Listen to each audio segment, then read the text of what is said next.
26/11च्या दहशतवादी हल्ल्यावर डेव्हिड हेडलीची मुंबई कोर्टात साक्ष। अमेरिकेतून व्हिडिओ कॉन्फरन्सिंगद्वारे होतीये साक्ष।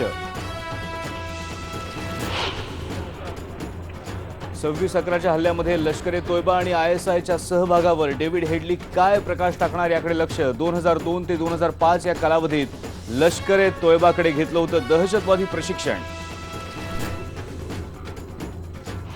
राज्य सरकार आपलं सर्व्हर त्या ठिकाणी लावणार आहे आणि पूर्ण इलेक्ट्रॉनिक सिस्टीम आम्ही तयार करतोय।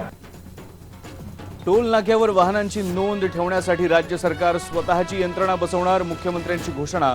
मुदतीपूर्वी टोल वसुली पूर्ण झाली तर कंत्राटदाराला नफ्यातली 90% रक्कम सरकार जमा करावी लागणार। कारण मंत्रोच्चार केल्याशिवाय यंत्र सुरू होत नाही। मंत्र म्हटल्याशिवाय यंत्र सुरू होत नाही। केंद्रीय अवजड उद्योग मंत्र्यांचा अजब दावा। बंगळुरूतल्या शाळेत घुसलेल्या बिबट्याला पकडण्यात अखेर यश। बिबट्यानं 4 जणांना केलं जखमी।